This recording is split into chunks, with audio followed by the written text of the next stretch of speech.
এই টেকনিকটা অবলম্বন করলে আপনি অতি অল্প সময়ের মধ্যে সমাধান করতে পারবেন। চলুন দেখিয়ে দিচ্ছি। আপনি এই সংখ্যাগুলোকে লঘিষ্ঠ আকারে প্রকাশ করলে এই অনুপাতের সাথে সাথে যেটা মিলে যাবে, এই সংখ্যাগুলোকে লঘিষ্ঠ আকারে প্রকাশ করলে এই অনুপাতের সাথে যেটা মিলে যাবে সেটাই হচ্ছে সঠিক উত্তর। যেমন 11 কে 11, 7 11 77, তার মানে হলো 7:1। আমার এটা সঠিক উত্তর হয়নি।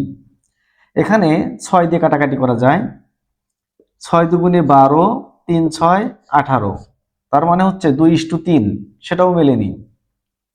এখন এখানে 2 দিয়ে কাটাকাটি করা যায়, 5:12, 5 12, যেটা মেলেনি।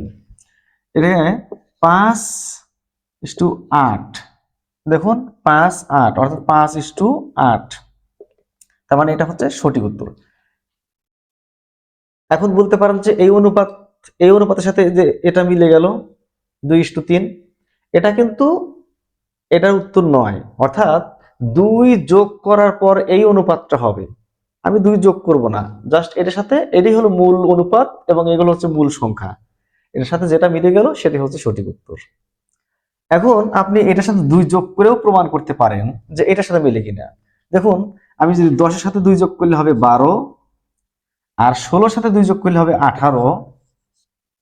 এখন এইটাকে যদি আপনি কাটাকাটি করেন তাহলেই কিন্তু 6 দিয়ে কাটাকাটি করা যায় 2 এবং 3, অর্থাৎ এই অনুপাতের সাথে মিলবে। কখন মিলবে? যখন আমি 2 যোগ করেছি তখন এটার সাথে মিলবে। আর 2 যোগ করার আগে কিন্তু এটার সাথে মিলবে।